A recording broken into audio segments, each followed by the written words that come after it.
आर्य समाज को समझना सबके बस की बात नहीं। ध्यान देना, गंभीर बात नहीं बोलता। और जिसने आर्य समाज को समझ लिया उसकी 7 पुश्तें पवित्र हो जाए। इसलिए आर्य समाज को समझने का प्रयास है। आर्य समाज का जब व्यक्ति सदस्य बनता है तो उसमें 2-4 मोटी मोटी बातें हैं। हम मद्य मांस आदि से दूर रहेंगे, अर्थात हमारा आहार और विहार पूर्ण पवित्र होगा। और आप ये सर्वविदित है कि जिस व्यक्ति का आहार विहार पवित्र होता है उसका व्यवहार भी पवित्र हो जाएगा। अरे भैया बोल तो दो सही, आप लोग भी बोलना साथ। जिसका आहार पवित्र है उसका व्यवहार भी पवित्र हो जाता है, और जिसका व्यवहार पवित्र है उसका चरित्र पवित्र हो जाता है, और जिसका चरित्र पवित्र होता है वो संसार में देवत्व को प्राप्त कर लेता है। यह समाज का पैमाना है। दूसरी बात क्या है? हम सदाचार पूर्वक अपने जीवन को जिएंगे। सदाचार मतलब क्या होता है? हम अपने कर्तव्यों का निर्वहन करेंगे, ब्रह्मचर्य व्रत का पालन करेंगे, वेदों का स्वाध्याय करेंगे, माता पिता का सत्कार करेंगे, पत्नी पति को देवता मानेगी और देवता पत्नी को देवी मानेगी।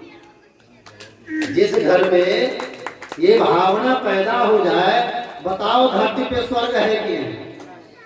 आप ही विचार करें।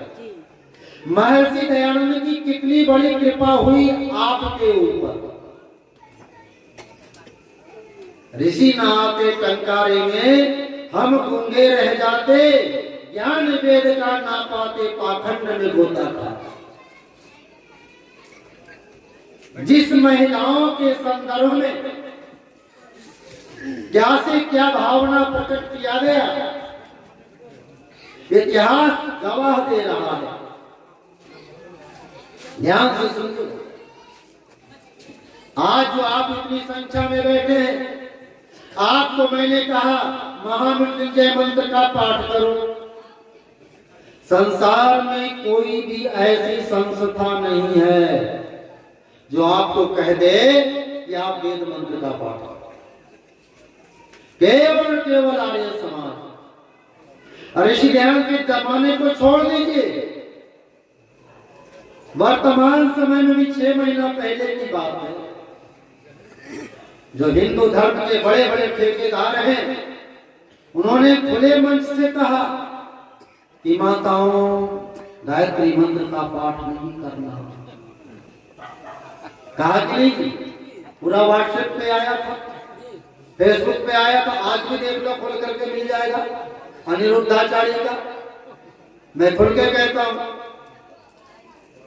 आज भी मिल जाएगा देवकी नंदन ठाकुर का गायत्री मंत्र मत पढ़ना। जबकि श्री राम ने कहा कि वेद मंत्रों को पढ़ने का जितना अधिकार पुरुषों का है उतना अधिकार माताओं बहनों का। ताली तो बजा दो, आपके लिए बोल रहा हूं। और इस ज्ञान की महती कृपा हुई कि महिलाओं ने भी अपने क्षमता के झंडे गाड़े। प्रमाण मैं दे सकता हूं। एक जमाना था जब क्या होता था, बड़े बड़े भारतों, बड़े बड़े धर्मात्माओं का देश रहा, महापुरुषों का देश रहा, गुरुओं का देश रहा, आचार्यों का देश रहा। लेकिन महाभारत युद्ध के बाद जो अवनति देश की होनी थी, पतन होते होते होते होते इतना पतन हुआ कि बड़े बड़े धर्माचार्य भी वेद तक अपनी पहुंच नहीं बना पाए। और किसी ने कह दिया नारी नरकस्य द्वारा, तो किसी ने कह दिया कि स्त्रियों में प्राण नहीं। हम क्या मार के देख ले, पता चल जाए प्राण होता है। किसी ने कह दिया बीबियां खेतियां है। किसी ने कह दिया ढोल गवार सूत्र पसुनारी ये सकल ताड़ना की है। किसी ने कहा नारी की छाया पर अंधे हो तो भुजंग। कहा कि नहीं, ये मैं नहीं कह रहा हूं, ये दयानंद का कोई सिपाही नहीं कहता। जिसे आप महापुरुष कहते हो उन लोगों का नाम खोलेंगे तो फिर बड़ी लंबी कथा हो जाए। लेकिन ऋषिवर देव दयानंद को देखो, उन्होंने जब महिलाओं की दुर्गति को देखी, रो पड़ा ऋषिराज दयानंद, देख मृतक मां के आंचल को, बिना कफन जो प्यारे सुख को नंगे बहा दिया। गंगा के तट पर ऋषि दयानंद समाधि में लीन रहते हैं और अचानक से छपाक की आवाज आती है, उनकी तंद्रा भंग हो जाती है। कान में आवाज एक माता की चित्कार सुनाई देता है। स्वामी दयानंद खड़े हो जाते हैं, देवी के सम्मुख जाकर कहते हैं देवी आप क्यों रो रही हो, क्या बात है, क्या कारण है। स्वामी दयानंद के पूछने के बाद वो देवी और चिंगार मार के रोने लगती है। तब स्वामी जी कहते मां रो मत, बताओ तो क्या कहा। तो देवी कहती है कि मेरा एक ही बेटा था। कल्पना कीजिए माताओं बहनों, एक ही बेटा था जो संसार से चला गया इलाज के कारण। मेरे पास पैसे नहीं थे, मैं इलाज नहीं करवा पाया। स्वामी दयानंद रोने लगते हैं। जो देश इतना समृद्ध था, अमीर था, जहां धन धान्य की कमी नहीं थी, वो देश आज इतना दरिद्र हो गया। तब स्वामी दयानंद मां से पूछते हैं मां तुम्हारे हाथ में क्या है। कहा मेरे हाथ में मेरी लाज है। कौन सी लाज? मैंने जिस साड़ी को पहन रखी हूं, मेरे पास जब पुत्र मर गया इसके लिए कफन भी नसीब नहीं था। मैंने अपने आंचल को फाड़ करके अपने पुत्र के लाश को लपेट करके ला करके गंगा में प्रवाहित किया हूं। ऐसे कपड़े को ले जा करके पुनः साड़ी के साथ सी करके अपनी लाज बचाऊं। स्वामी दयानंद रोने विचार करने लगते हैं कि मैं आनंद समाधि में लीन होने जा रहा हूं। इन गरीबों की दुर्दशा को देखकर मेरे जीवन पर को धिक्कार है। रो पड़ा ऋषिराज दयानंद, देख मृतक मां के आंचल को, बिना कफन जो प्यारे सुख को नंगे बहा दिया था जल में। देख देश की दीन दशा पर तोड़ दिया आनंद समाधि, चल पड़ा राष्ट्र में प्राण फूकने, बनकर घोर राष्ट्रवाद।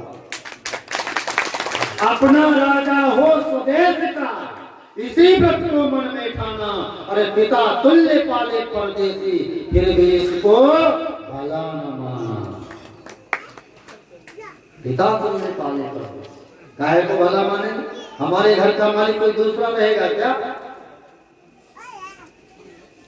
बंधुओं माताओं बहनों, आर्य समाज कोई साधारण संस्था नहीं और ऋषि दयानंद कोई साधारण पुरुष भी नहीं। संसार में बहुत सारे महापुरुष हुए, परंतु कोई योगी था तो संत नहीं, संत था तो महात्मा नहीं, महात्मा था तो सदाचारी नहीं, सदाचारी था तो शुद्धाहारी नहीं, शुद्धाहारी था तो योद्धा नहीं, योद्धा था तो संत नहीं, संत था तो वेद भक्त नहीं, वेद भक्त था तो देश भक्त नहीं, देशभक्त था तो लेखक नहीं, लेखक था तो विचारक नहीं, विचारक था तो प्रचारक नहीं। लेकिन संपूर्ण गुणों को एक महापुरुष में देखना चाहते हो तो मैं दावे के साथ कहता हूं कि केवल और केवल महर्षि दयानंद सरस्वती। इसीलिए उस महापुरुष को हम वंदन और अभिनंदन करते हैं। कविवर ठाकुर ने बड़े अच्छे शब्दों में लिखा है कि घनघोर तिमिर के वक्ष चीर वो पर उतरी थी एक किरण। घनघोर तिमिर के वक्ष चीर वो पर उतरी थी एक किरण, संदेश सवेरे का लाई हम करते उनका। जड़ता के पूजन अर्चन ने जब चेतन का अपमान किया, जड़ता के पूजन अर्चन ने जब चेतन का अपमान किया, तब तूने मानव के मन में चेतनता का आह्वान। जंजीरों से जकड़े स्वदेश की राह दिखाई थी तूने, जिसको न काल भी बुझा सके वह समा जलाई थी तूने। अब तो ताली बजा।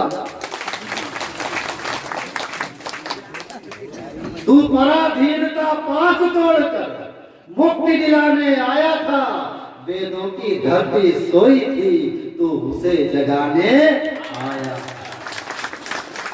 तेरी हुंकारे कांपे बड़ी, तेरे विचार इतिहास बने, तूने बोए जो ज्ञान भी वो पतझड़ में मधुमास बने।